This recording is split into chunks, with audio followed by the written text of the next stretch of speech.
Bene ragazzi, continuiamo a parlare della Gran Bretagna, la nostra seconda e ultima lezione della Gran Bretagna nell'epoca degli Stati-Nazioni. Negli Stati-Nazioni, la Gran Bretagna della regina Vittoria. Abbiamo già visto in passato alcuni governi britannici e le riforme molto significative che la Gran Bretagna attua negli anni 20, negli anni 30, negli anni 40. Abbiamo già sottolineato che la Gran Bretagna riuscirà ad evitare nell'Ottocento ogni tipo di rivoluzione, sarà il paese delle riforme. Sì, certo, ci saranno degli scontri operai, dei tumulti anche nel 1848, ma nulla che possa somigliare alle rivoluzioni che invece investiranno durante l'Ottocento e anche all'inizio del Novecento numerosissimi paesi d'Europa e non solo d'Europa, basta pensare alla guerra civile americana che inizia nel 1860. La Gran Bretagna è una democrazia con tutti i limiti di classe, di sfruttamento economico, tutto quello che volete. La Gran Bretagna comunque è una vera democrazia compiuta in cui governa il Parlamento mentre il sovrano, la regina Vittoria, ha poco potere e c'è una vera dialettica parlamentare in cui si alternano nell'Ottocento al potere i Tories e i Whig, oppure Whigs, potete dire con la S o no, ovvero i conservatori e i liberali. Io ho messo qui vicino a ogni primo ministro la T quando sono Tories, conservatori, e la W quando sono Whig o sono liberali. Una vera alternanza determinata da elezioni democratiche. Certo, andavano a votare poche persone, tutto quello che volete, tutte le critiche che volete si possono muovere alla Gran Bretagna, però regimi come quello di Napoleone III oppure l'autoritarismo del Reich guglielmino in cui Bismarck e gli altri governavano senza il Parlamento non esiste in Gran Bretagna, paese democratico proprio per eccellenza che riesce a risolvere le sue tensioni attraverso accordi, anche accordi con i sindacati, vedremo con il partito dei lavoratori, con gli operai, e attraverso accordi tra le varie componenti, una dialettica parlamentare pacifica. La Gran Bretagna è il paese della democrazia, lo è già dal Bill of Rights della seconda rivoluzione inglese, 1688-89, lo conferma anche nel Settecento, lo conferma anche nell'Ottocento, anche se, ripeto, si tratta di una democrazia per pochi, si tratta di una democrazia che somiglia ad un'oligarchia. Una delle due camere del Parlamento, la Camera dei Lords, non era eletta, d'accordo? Però io ho già sottolineato questo, non c'è minimamente discussione quando si paragona Francia e Gran Bretagna. Molti dicono la Francia, il paese della rivoluzione francese, il paese della democrazia, ma abbiamo già visto, parlando della Francia, che anche nell'Ottocento la democrazia francese avrà dei blocchi. Nell'Ottocento la Francia vivrà lunghi periodi che non si possono minimamente chiamare democrazia. Quindi quest'idea che le grandi democrazie dell'Occidente europeo siano la Francia e la Gran Bretagna è un'idea forse inventata dagli storici francesi. Io ve l'ho già detto parlando della Francia. Chi invece ha una democrazia, delle istituzioni rappresentative, libertà di stampa, libertà di opinione, tutte queste cose in maniera continua e ininterrotta nel corso dell'Ottocento è la Gran Bretagna. Il governo dei conservatori di Peel, che va dal 1841 al 1846, viene poi sostituito dal ritorno al governo dei liberali, Peel T, Tories, conservatori, mentre Palmerston Whig o Whigs liberali. Palmerston fa tornare al governo i liberali nel periodo 1855-58 e poi dopo una piccola interruzione governa anche dal 59 al 65, quindi per un lungo periodo. Vi ricordate che abbiamo già incontrato Palmerston in precedenza, quando Palmerston era ministro degli esteri, Ve lo ricordate? Palmerston riuscì a umiliare la Francia e a far sì che l'Egitto, che prima orbitava nell'area della Francia, l'Egitto invece iniziasse a orbitare nell'orbita della Gran Bretagna, quindi, ma anche la Grecia, sottrasse la Grecia dall'orbita della Russia con dei capolavori diplomatici. Ricordate Palmerston, quindi ne abbiamo già parlato negli anni precedenti, prima di diventare primo ministro, prima di diventare premier, come ministro degli esteri, aveva sottratto abilmente l'Egitto dalla sudditanza della Francia, aveva sottratto abilmente la Grecia dalla sudditanza della Russia. Palmerston e gli altri ministri britannici continuano quella politica nell'Europa orientale, nei Balcani e nel Mediterraneo orientale che noi abbiamo già descritto nei decenni precedenti. L'interesse principale è quello di salvaguardare l'impero ottomano, di evitare quello che sembrava inevitabile, l'impero ottomano in declino, di evitare la perdita di territori da parte dell'impero ottomano nei Balcani, quantomeno di rinviare il più possibile il crollo dell'impero ottomano nei Balcani, perché lì si sarebbero inserite l'Austria, ma soprattutto il pericolo per la Gran Bretagna era la Russia. La Gran Bretagna in tutto l'Ottocento portò avanti una politica anti-russa. La Russia avrebbe potuto invadere i Balcani e creare una pericolosa situazione di tensione, di guerra con l'Austria. La Gran Bretagna non voleva guerra tra le grandi potenze europee, d'accordo? Voleva mantenere la pace e l'equilibrio per poter poi continuare a dominare dall'alto del suo grande impero di dimensioni mondiali. Se l'impero ottomano, la Turchia, doveva crollare e dare luogo all'indipendenza delle nazionalità balcaniche, abbiamo visto che questo poi succederà negli anni 70 dell'Ottocento, sorgeranno la Romania, la Bulgaria, il Montenegro, la Serbia.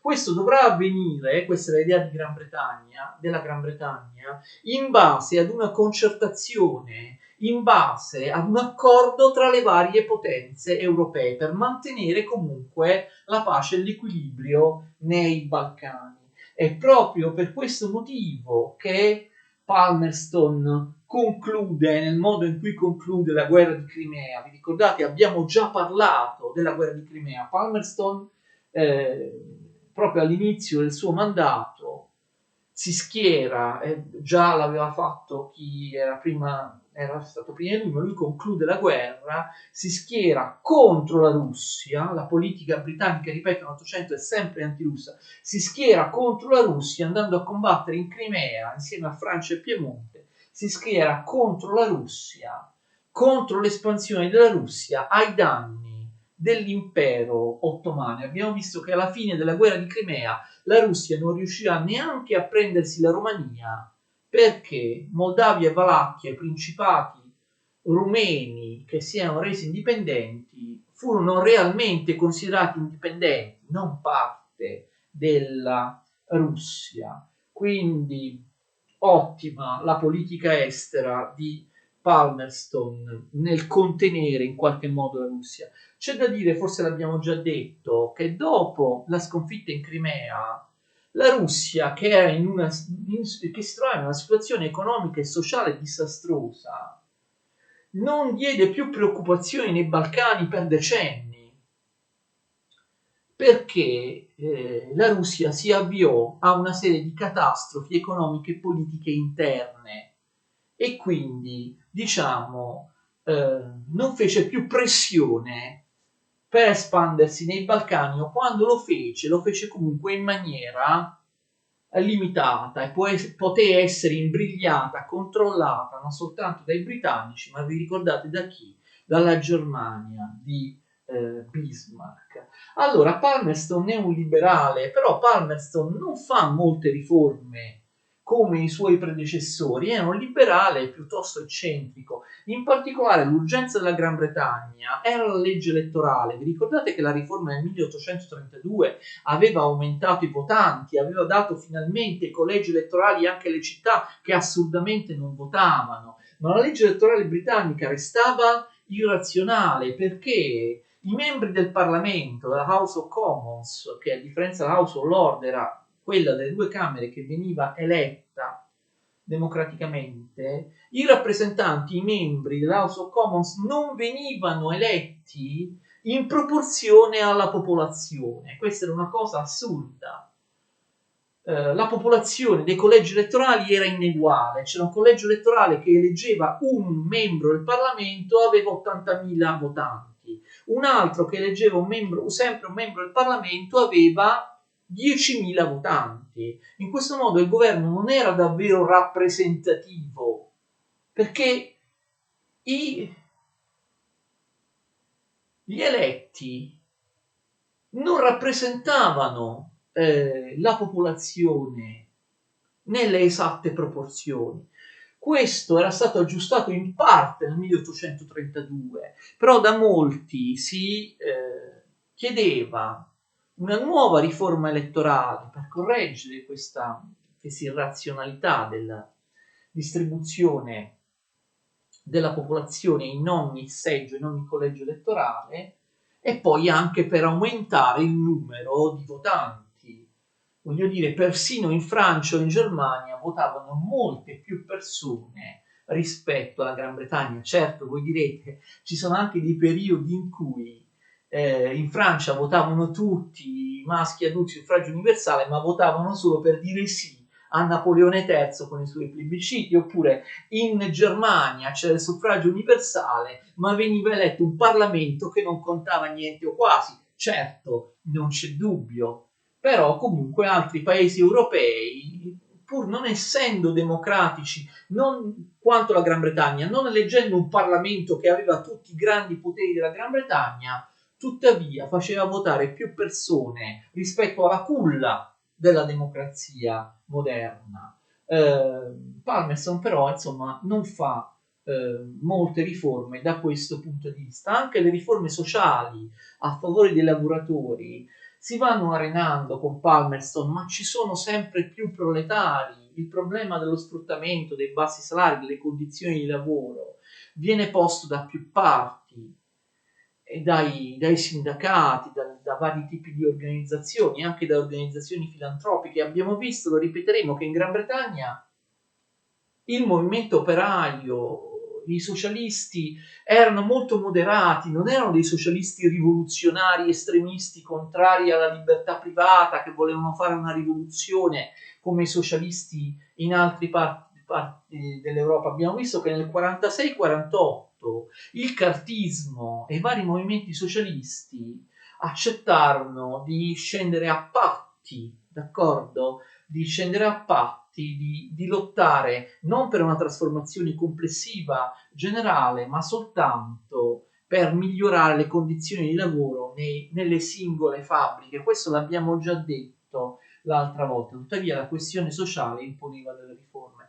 Le riforme vengono fatte da due grandi, leggendari protagonisti della politica britannica, i primi ministri Disraeli e Gladstone, Benjamin Disraeli e William Gladstone. Disraeli è un conservatore, T. Tories, Gladstone è un liberale, W. Whigs, però in quel momento ormai i liberali non volevano farsi più chiamare Whigs, venivano chiamati liberals. E allora non dovete pensare al fatto che Disraeli è conservatore, allora pensate, avrà fatto meno riforme, non ha fatto riforme. Non è assolutamente così. Sia Disraeli sia Gladstone sono due grandi primi ministri britannici che realizzano numerosissime riforme, indipendentemente dal fatto che appartengano a un partito o all'altro. Vedete qui semplificata l'incredibile alternanza al potere tra Disraeli e Gladstone. Disraeli, Gladstone, Disraeli, Gladstone, Gladstone, Gladstone si alternano al potere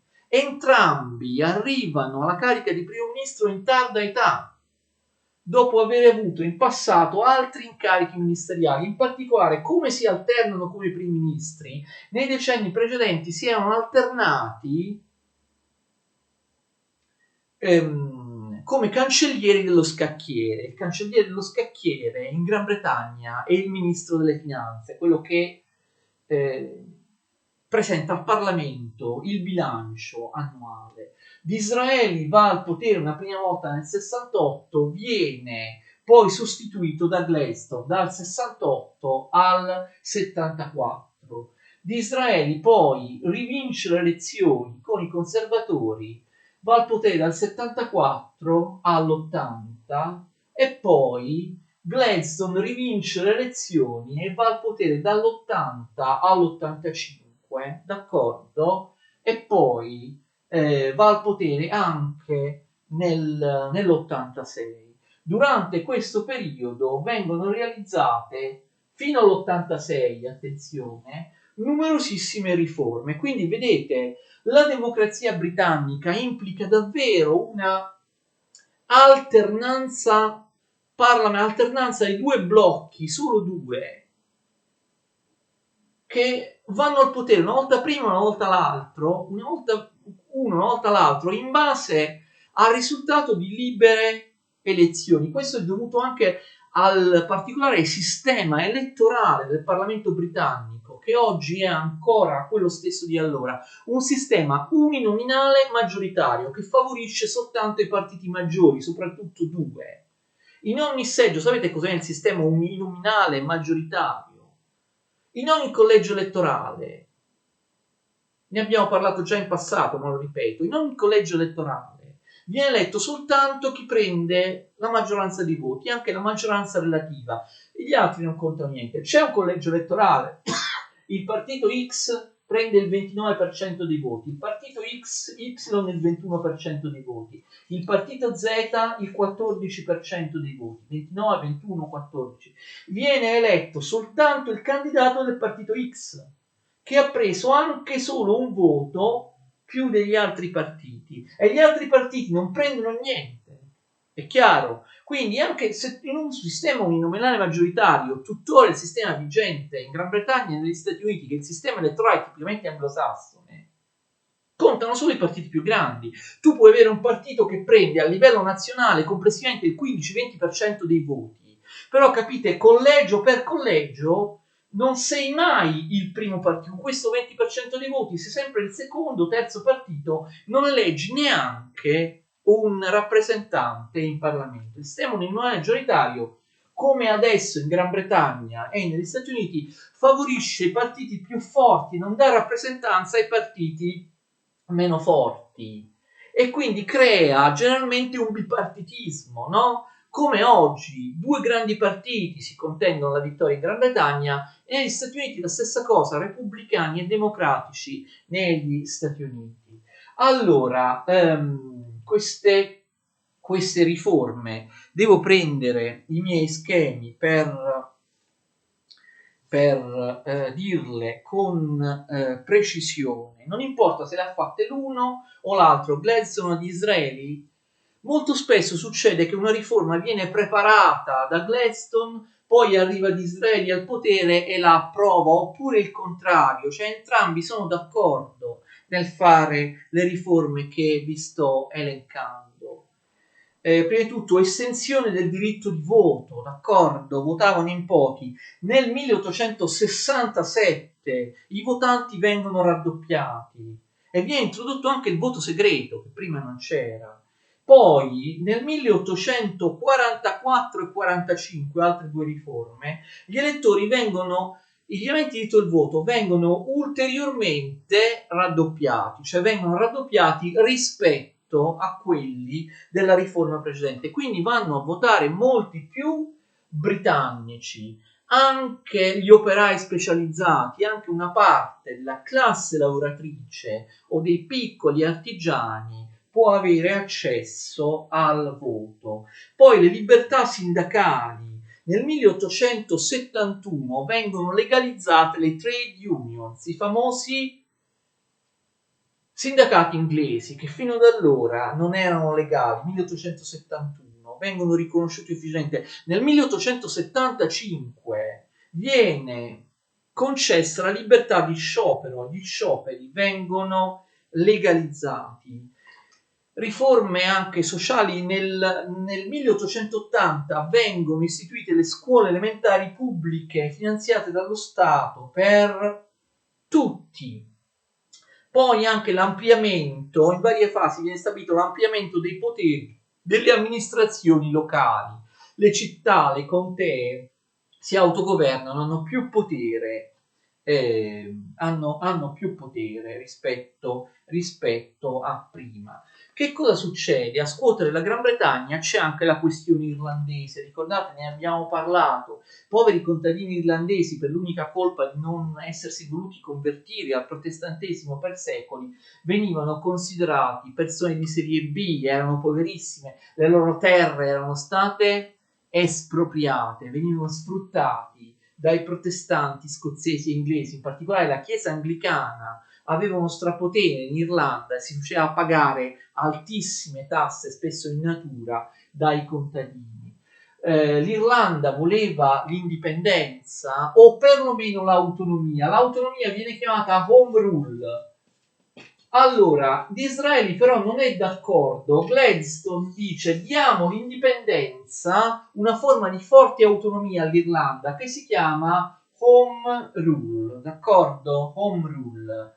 C'era il pericolo di una guerra civile, i cattolici irlandesi avevano preso le armi, avevano iniziato a sparare, a praticare una primitiva forma di terrorismo, ma anche i protestanti che volevano restare uniti alla Gran Bretagna non volevano che l'Irlanda fosse indipendente, i cosiddetti unionisti o orangisti, perché ricordate, vivevano nella memoria di Guglielmo III d'Orange, che aveva sconfitto nella battaglia del fiume Boyne i cattolici giacobiti. Gli unionisti o orangisti, protestanti, anche loro prendevano le armi contro i cattolici, quindi c'era il rischio proprio, era iniziata la violenza, la guerra civile. Gladstone nell'85 e poi nell'86 propone la Home Rule. Il Parlamento non è d'accordo, in particolare la Camera di Lord, anche la regina Vittoria non è minimamente d'accordo nel concedere l'autonomia dell'Irlanda. È qui che cade Gladstone. Lui voleva anche, pensate, che cuore d'oro Gladstone, fare una riforma agraria per dare finalmente la terra a questi braccianti cattolici sfruttati dell'Irlanda, dare giustizia sociale e dare l'indipendenza all'Irlanda. La regina Vittoria è contraria, ma la regina Vittoria non governa, è il Parlamento che governa, il Parlamento è contrario, Gladstone viene cacciato nel 1886. Quest'idea della Home Rule, dell'indipendenza dell'Irlanda, non è accettabile per la maggior parte del Parlamento inglese. Gladstone, come abbiamo visto, riuscirà a tornare al potere addirittura dal 92 al 94, quando era molto anziano, quando aveva quasi 90 anni. Però, tranne questa parentesi di Gladstone, in realtà, dopo il 1886, attenzione, ritornano al potere stabilmente, governano quasi sempre loro per i successivi 20 anni, dall'86 fino al 1906, ritornano al governo i conservatori, in particolare con un personaggio, lo scrivo qua, che si chiama Salisbury, primo ministro conservatore a lungo dopo il 1886, d'accordo? Quindi c'è questa grandi due personaggi, Disraeli e Gladstone. Pensate, Disraeli era ebreo, era di origine ebraica, anche se non era di religione ebraica, attenzione, i suoi antenati già da tempo si erano convertiti al protestantesimo, però era di etnia, era di origine ebraica, e però diventò primo ministro, quindi questo vi fa capire la civiltà dell'Inghilterra, mentre la Francia, ricordate l'affare Dreyfus, gli ebrei erano odiati da mezza Francia, mai e poi mai avrebbero potuto diventare ministri o primi ministri. In Inghilterra vi era stata un'effettiva emancipazione e integrazione degli ebrei. Pensate che tra i due personaggi la regina Vittoria non ne faceva mistero, preferiva Disraeli. La regina Vittoria era un po' più conservatrice rispetto ai liberali, preferiva Disraeli e si lamentava che molto spesso Gladstone vinceva le elezioni o aveva la fiducia della maggior parte del Parlamento. Questo per dire che la regina Vittoria non governava, era una figura istituzionale. La regina Vittoria non poteva scegliere lei il primo ministro. Lei avrebbe voluto sempre Disraeli, ma contrariamente alle sue desideri espressi anche pubblicamente, il popolo votava per Gladstone, il Parlamento dava la fiducia a Gladstone in maggioranza, la regina Vittoria non poteva fare niente. Questa è una dimostrazione di come in Inghilterra non governasse il sovrano, ma governasse il Parlamento. Era una repubblica parlamentare in cui il Parlamento era assolutamente centrale. Quindi questo è importante. Abbiamo già visto, forse è inutile che lo ripetiamo, che questi personaggi, sia Disraeli sia Gladstone, portano avanti l'imperialismo, il colonialismo e l'imperialismo britannico in tutto il mondo, e abbiamo visto che rinunciano allo splendido isolamento britannico.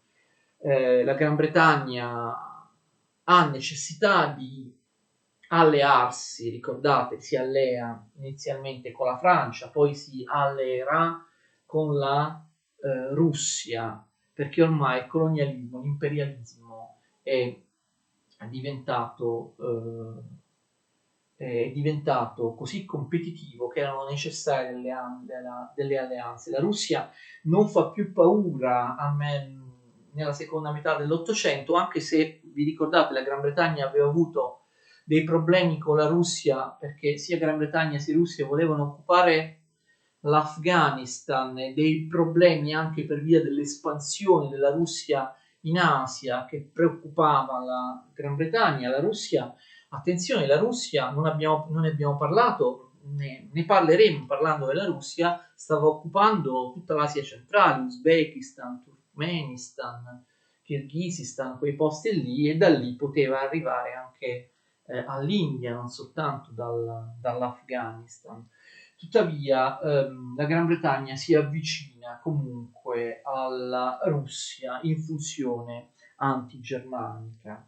Allora, che cosa succede? Una nuova stagione di riforme si apre nel 1906, quando dopo un ventennio, l'abbiamo visto, di predominio dei conservatori, vanno di nuovo al governo i liberali, i Whig. Questa volta i Whig che vogliono proporre una nuova stagione di riforme sociali a favore dei lavoratori, d'accordo? Questi nuovi Whig, questi nuovi liberali sono guidati da Lloyd George, attenzione, Lloyd George con la doppia L all'inizio. Il 1906, all'inizio del Novecento, il leader dei liberali diventa Lloyd George, però Lloyd George si accontenta di fare il ministro dell'economia. Manda al governo nel 1906 il suo amico del partito liberale, ovvero Asquith. Ve lo scrivo qui, Asquith. Come fa Asquith, dopo 20 anni di dominio conservatore, a vincere le elezioni con i conservatori? Asquith le vince perché si allea con un nuovo partito che nasce proprio nel 1906 e vince le elezioni insieme ai liberali nel 1906, il Partito Laburista Inglese. Il Partito Laburista Inglese, il Labour, che sapete ancora esiste, un partito molto potente, era un partito operaio, socialista, sì, però vedete già dal nome, laburista, non partito socialista, socialdemocratico, comunista, operaio, laburista, un partito che si occupa pragmaticamente delle questioni del lavoro. È l'unico partito operaio, socialista, socialdemocratico europeo che non è mai stato marxista. Mai. Non è stato mai né massimalista, i massimisti volevano la rivoluzione, la fine della proprietà privata, né il riformisti, li vedremo parlando del movimento operaio, volevano anch'essi la rivoluzione, però non subito, inizialmente, prima della rivoluzione, erano disponibili a fare delle riforme, ad allearsi anche con altri partiti. Allora, A differenza, questo è importante, lo ripeteremo parlando del movimento operaio, però è talmente importante che lo dico anche qui, non fa niente se lo diciamo 2 volte. A differenza di tutti gli altri partiti socialisti, socialdemocratici, operai europei, che vedremo i più importanti uno per uno parlando a parte del movimento operaio, il Partito Laburista inglese è l'unico che sin dall'inizio è su posizioni non marxiste, non rivoluzionarie.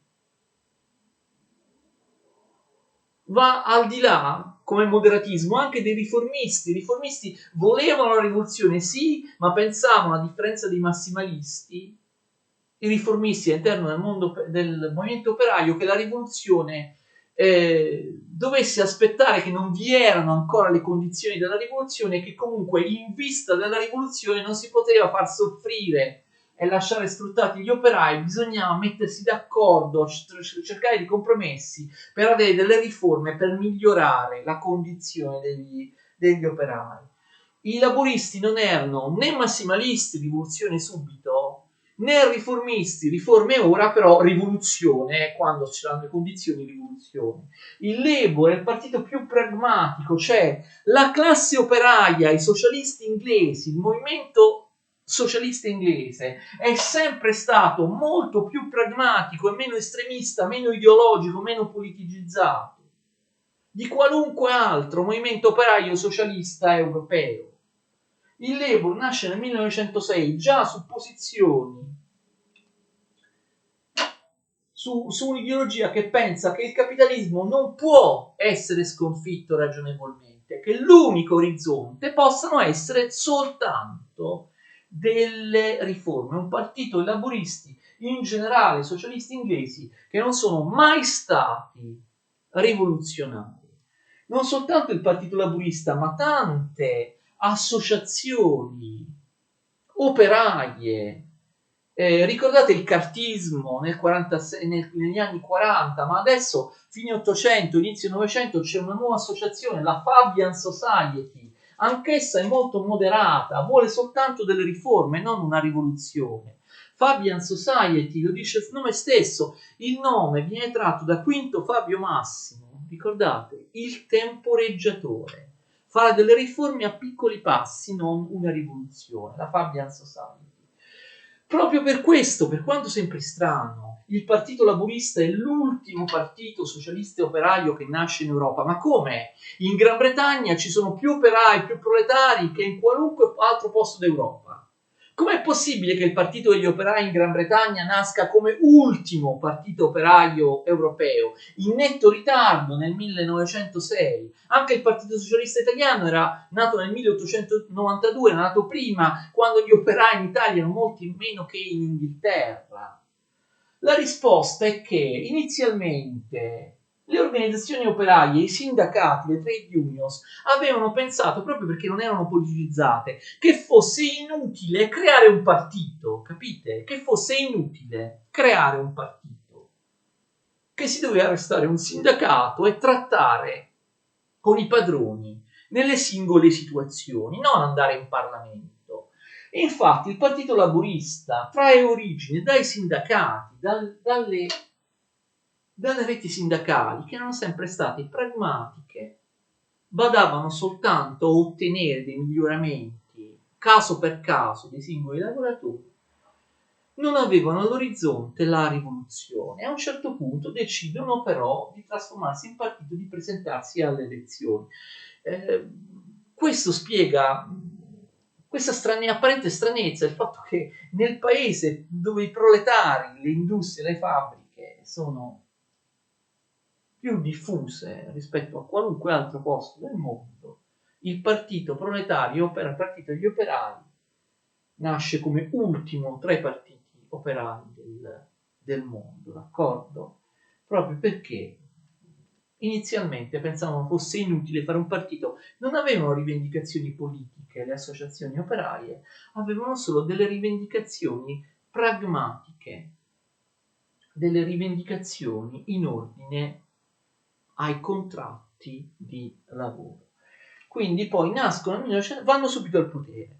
Il moderatismo, il rifiuto della rivoluzione del Partito Laburista inglese è anche il motivo per cui il Partito Laburista inglese è l'ultimo che sorge tra i partiti operai europei, però è il primo che va al governo, perché essendo totalmente ostile alla rivoluzione, a Marx, eccetera, non faceva paura. E quindi i liberali si alleano tranquillamente e i cittadini li votano senza alcun tipo di paura. Mentre altri partiti europei che erano invece più marxisti e volevano la rivoluzione, come il potentissimo partito della SPD in Germania, forse non vi ho detto, mi è sfuggito, abbiamo detto, lo vedremo col movimento operaio, la SPD nel 1912 ottiene il 23% dei voti e dei seggi al Reichstag, però non governa. Tutti gli altri partiti formano un governo contro la SPD, i socialdemocratici tedeschi possono prendere anche il 23%. Nel 1912 in Germania la SPD, i socialdemocratici tedeschi, diventano nettamente il primo partito nella maggioranza relativa, hanno il 23%, però non si possono alleare con nessuno, non vanno al governo.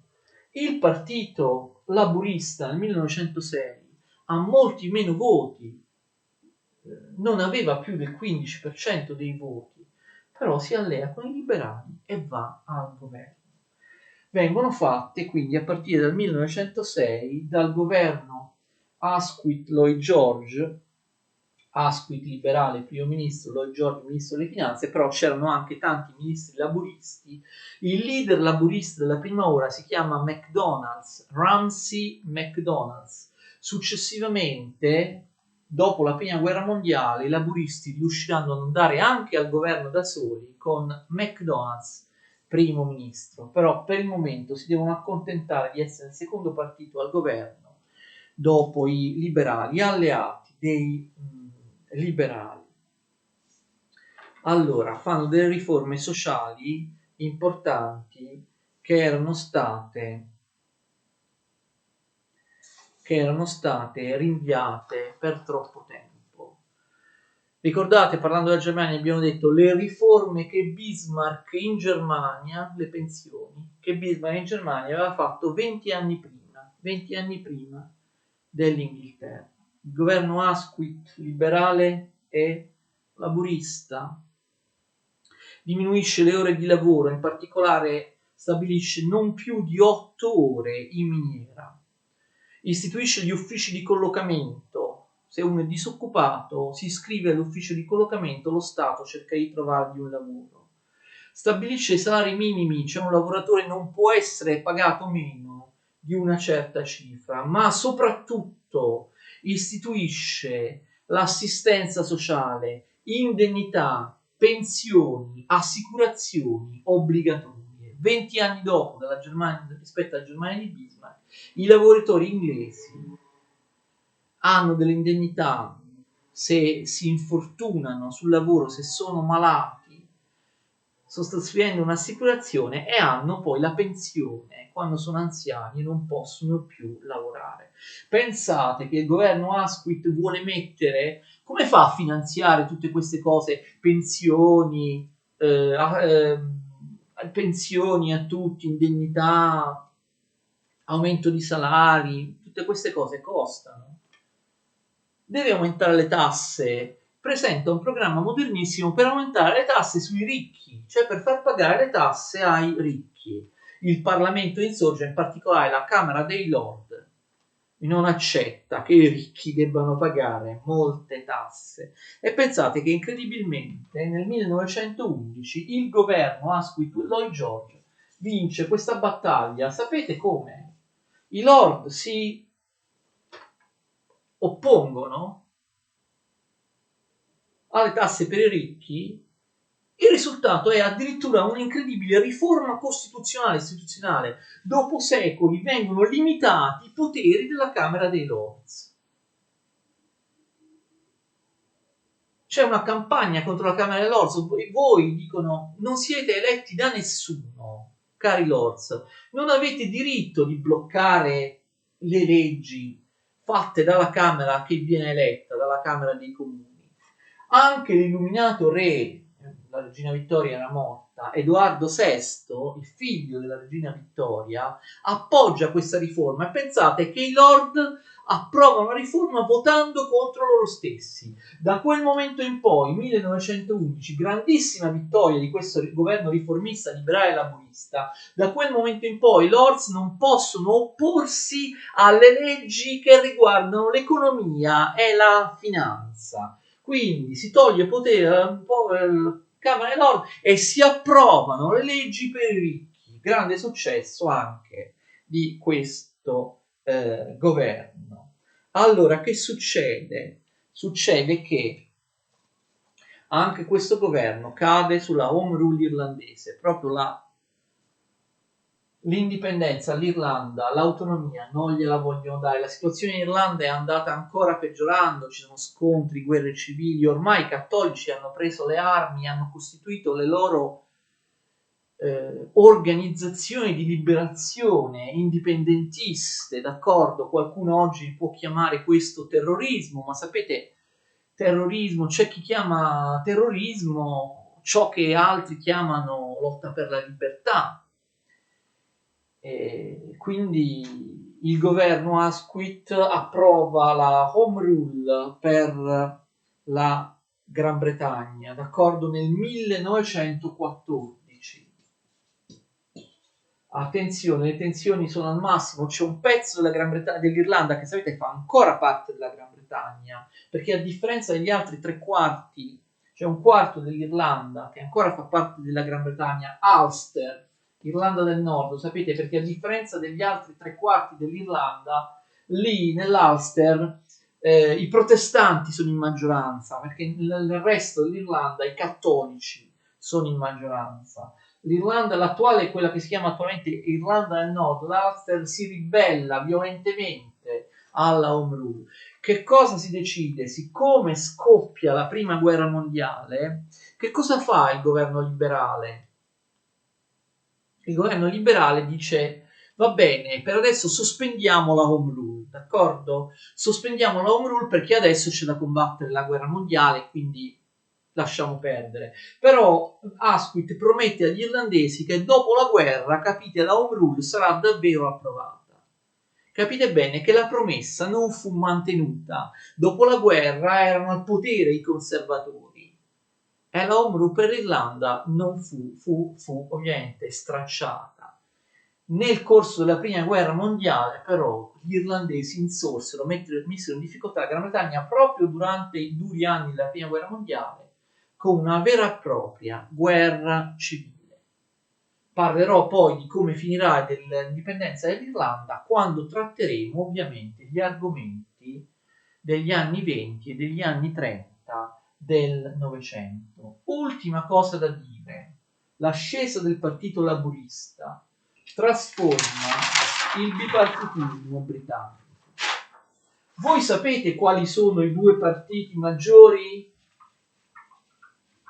Quelli che si contendono il successo alle elezioni. Quali sono stati i due partiti in lizza nelle elezioni di quest'anno vinte da Boris Johnson? Boris Johnson è un conservatore, un Tories, sì.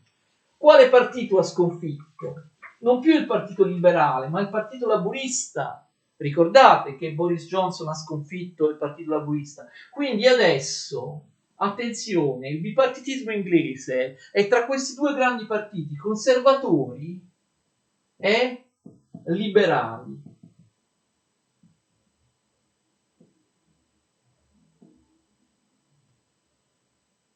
Scusate, ho sbagliato. Sono un po' stanco. Conservatori e laburisti, il Labour Party. Questo avviene appunto a partire da dopo la prima guerra mondiale, ma già all'inizio del Novecento c'è questo processo. Mentre dalla fine del Seicento e poi nello Settecento e poi nell'Ottocento i due partiti che si alternavano al potere, come abbiamo visto, erano conservatori e liberali, a partire dall'inizio del Novecento i liberali perdono moltissimi voti a favore dei laburisti. Quindi, a partire dalla fine della prima guerra mondiale, capite, i laburisti sostituiscono i liberali come partito, come competitor del partito conservatore. Quindi cambia il bipartitismo inglese. Se fino all'inizio del Novecento il bipartitismo inglese era tra conservatori e liberali, adesso, a partire dall'inizio del Novecento, sarà tra e fino adesso sarà tra conservatori e laburisti. I laburisti diventano più forti dei liberali, che ancora adesso sono un terzo partito che prende pochi voti, d'accordo? Questa trasformazione del bipartitismo inglese va tutta a favore dei conservatori. Infatti vedremo, studiando la storia del Novecento, che i due partiti più forti che si alternano sono conservatori e laburisti, ma si alternano fino a un certo punto. Cioè nel Novecento hanno governato i conservatori molto più spesso dei laburisti. I laburisti sono il secondo partito, ogni tanto riescono a vincere le elezioni, capite? Ma ogni tanto. Non sono come i Whig che vincevano molto spesso. Conservatori e laburisti nel Novecento, il bipartitismo cambia, invece di conservatori liberali, conservatori laburisti, però nel corso del Novecento, di tutto il Novecento, i conservatori hanno vinto le elezioni molte più volte dei laburisti. I laburisti complessivamente hanno governato poco.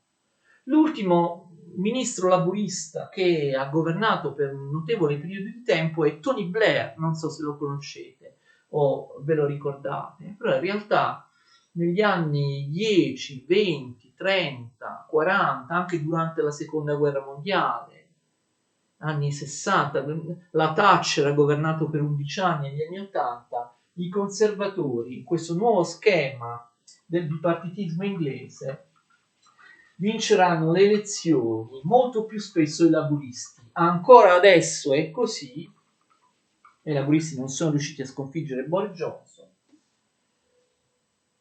e quindi abbiamo completato con la Gran Bretagna fino alla prima guerra mondiale. Altre due cose vi posso dire. Il voto femminile nella Gran Bretagna, si diffondono le cosiddette suffragette, anche se è un nome dato loro dagli avversari, un nome derisorio, suffragette, coloro che vogliono il voto alle donne. Il voto femminile prima della prima guerra mondiale, la conclusione della prima guerra mondiale, era un'utopia, tranne in qualche paese nordico, d'accordo? Tranne in qualche paese nordico, oppure in Nuova Zelanda. Queste associazioni di suffragette non vengono neanche viste bene dagli operai e dai partiti popolari, perché sono tutte persone molto ricche, cioè donne dell'alta borghesia. Una di queste suffragette è Emmeline Pankhurst.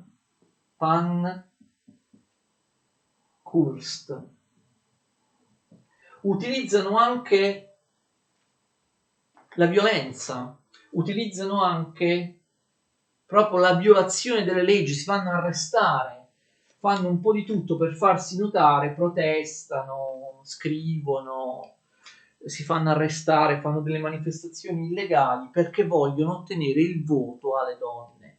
Una parte di questo movimento del voto femminile suffragette durante la prima guerra mondiale sospese le lotte perché dissero: adesso siamo in guerra, è più importante vincere la prima guerra mondiale. Ma una parte delle suffragette, un po' come gli irlandesi, approfittarono della prima guerra mondiale invece per intensificare i loro atti, anche a volte violenti, d'accordo? Alla fine della prima guerra mondiale ci sarebbe molto da dire sulla conquista del suffragio femminile, ma non abbiamo molto tempo. Alla fine della prima guerra mondiale, grandi paesi come la Gran Bretagna o la Germania, dopo la prima guerra mondiale, daranno il voto alle donne. Invece l'Italia, la Francia e molti altri paesi daranno il voto alle donne dopo la seconda guerra mondiale. Ma prima del 1818-19 il voto alle donne ripeto, era molto limitato, riguardava soltanto alcuni paesi scandinavi e la Nuova Zelanda, paesi del genere. Quindi importante anche il suffragio femminile, la conquista del suffragio femminile, perché molti movimenti che combatterono per il suffragio femminile, i primi movimenti che combatterono, cioè quelli più importanti, che fecero parlare di sé, sono proprio quelli in Inghilterra. Abbiamo finito con l'Inghilterra vittoriana.